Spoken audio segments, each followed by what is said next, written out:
What's good? What's good? I'm back. Yours truly, the one and only Paul Pickett, host of the Paul Pickett Podcast, aka Triple P, aka the Common Sense Podcast. Your source for music, sports, politics, world events, and much, much more. About to have a special guest on. I'm really excited about this interview. This guy's actually been in the music business longer than I've been born. Probably 7 years longer than I've been born, actually. So we're gonna bring him in, Mr. T.C. Tompkins. What's up, Paul? How you doing, How man? you doing? Let's bring you on a split screen here. There you go. Okay. Okay, there we go. Definitely excited about this one. Well, thank you, man. So am I. You know, I like you and appreciate you. Matter of fact, I want everybody to know that you definitely work with my company all the time, and Thank you, thank you. do excellent work. Very excited about this book. I think the title was it just hit me. It was so interesting when radio was king. I want to go though before you were in the music business. Were you a musician before you got into the music business? No, had no talent whatsoever. Okay. It is just something that I just wanted to do with all my heart. Matter of fact, when you read the book, you'll find out that I really didn't have any direction, had no idea what I wanted to do. And I'm in Vietnam, and Okay. everybody's trying to decide what they want to do when they get back to the world. And that's just what I said, because the only thing we had in Vietnam was Stars and Stripes radio, Okay. which really meant a lot to me, helped me keep my sanity while I was over there. And that's what I really had a passion for was music. And just so happened that God put me in the right place. I married a woman from Memphis, Tennessee. Started working for Stax Records, and the rest of it was history. Now, how did you decide I'm gonna get into the music business though? hmm you know what? I don't know, Paul. I had no idea what the music business was about. I didn't even know there was a business that supported music releases. It's just that I just loved music so. And when everybody asked me when I was getting short, about to come back to the States. And everybody wanted to know what do you want to do with your life when you get back to the States? And I said, man, I want to be in the music business. That's what I really desired to do. Had no idea how to get in it. Had no idea about any of it. It just came to be. So it's the Stax record job. It just came. I mean, it just No, evolution no, took no. over. I went to college and Okay. I started working for Zales Jeweler. Okay. I was the manager of a Zales jewelry store, and in Memphis, matter of fact, and I started selling custom jewelry to a lot of the artists over there, Eddie Floyd and Isaac Hayes and those kind of things. I had a jeweler in downtown Memphis that made anything that you could draw, he could make it. And I started making rings for artists for Stax, and they told me that they had an opening coming up in the sales department, and I took the job. I took a salary. I took a decrease in salary just to get that job at Stax. Wow, that's amazing. So your first job, you're in sales. Yeah, I was in sales. Stax was trying to get into distribution, which the majors basically. I've always believed that the majors killed that because once I started working with them and doing sales and setting up distribution with all the major retailers in that area, we started getting tons of returns.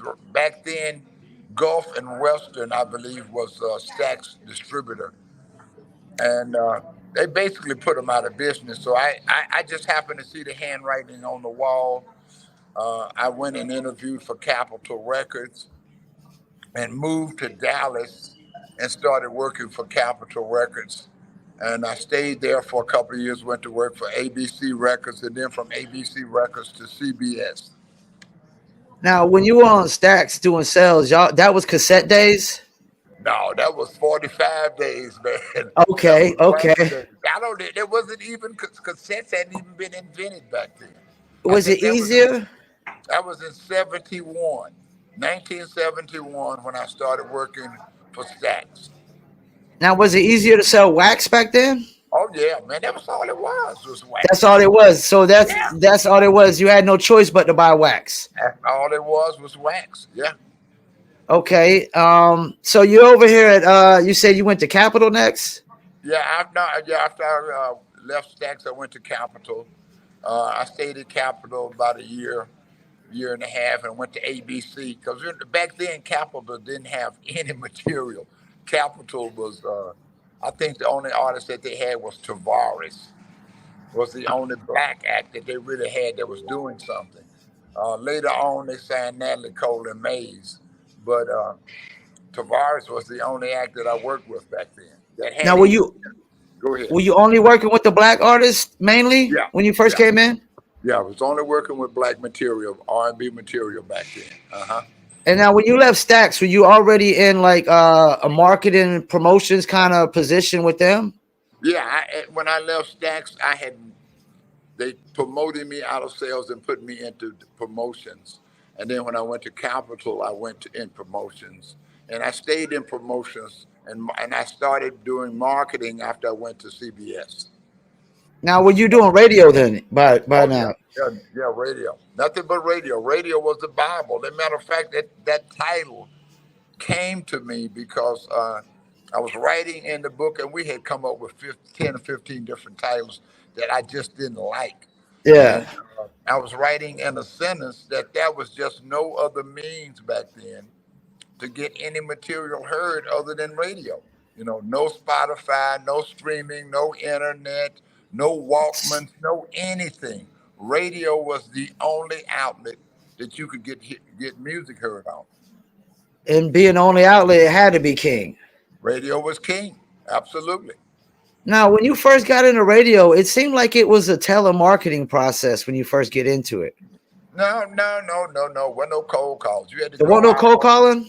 No, no. You had to go out and introduce yourself personally to all the radio stations, program directors. Matter of fact, I stayed on the road when I first got started and really got busy. Houston was one of my first major markets that I called on. Houston and Dallas, because I moved from Memphis to Dallas. So I had Dallas and New Orleans and Houston and Little Rock and Oklahoma City. That was my main areas that I worked in the beginning. Now, radio back then, I'm guessing it's still the same now. Like what artists typically had to be in. So it's totally different now. Totally different. There was no corporate people in radio back then. Most Okay, radio none. stations, especially black stations, were all independently All owned. independent. Yeah, and it was a much more fluid situation back then because program directors didn't have to answer to national To, program directors or to consultants or to the owners or anything of that nature. So nowadays, there's a lot more fingers in the pie. so they actually were breaking records more probably then Oh, absolutely, than absolutely. now. No, absolutely. Matter of fact, Maze, the first Maze release, which you'll find out, I was about to leave Capitol, go to work for CBS, but I was packing to go to New Orleans, and the label had sent me a couple of test pressings. Now, for your audience that doesn't know what a test pressing is, test pressing is the first wax that they make on a new release. In other words, they'll press the record, press it on wax, but it's not the regular type of wax that you receive. It's only good for like 3 to 4 plays.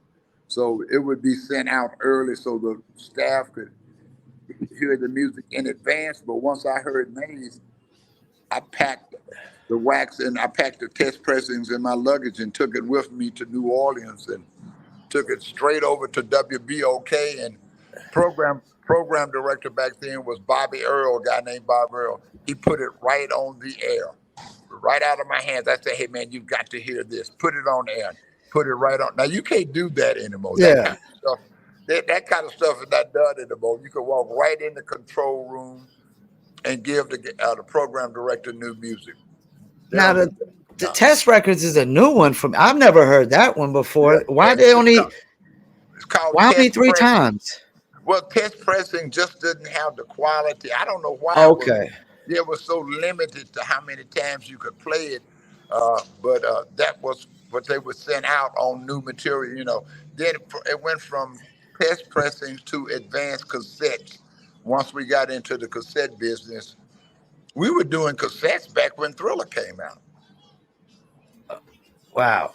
Yeah, that's as far it had advanced. CDs were being spoken about, DVDs were being spoken about, that there was something in the future that was Yeah. coming. But uh, cassettes was the latest thing back then. Matter of So fact, when I first heard Thriller, it was on a cassette. the test records. So it didn't had nothing to do with like bootlegging, right? People not No, wanting to. It was no. just the quality of it. It's That's just the quality. It comes straight from the manufacturer, and it was the first run. I don't know why it was so limited in how long, many times you could play it, but test pressings were only good for so many plays before they would, the quality would diminish greatly. okay. Okay. So you're over at ABC. Yeah. ABC. Who? I'm not familiar with who was all on ABC. ABC Dunhill had Chaka Khan and Rufus, Okay. had the Dramatics, had the Crusaders, had the Pointer Sisters, Steely Dan. I mean, oh man, we were rich in music. Yeah, that was my first chance really getting to work some real hit product. Was when I went to ABC. So okay, because you said Capital, their catalog was just really not Really there. thin, really thin. They only had one. When I was first there, they only had Tavares. Then they signed Natalie Cole. She had Incredible. That album was incredible. And then they had signed Mays. They signed Mays right before I left and went to ABC. Your radio. You do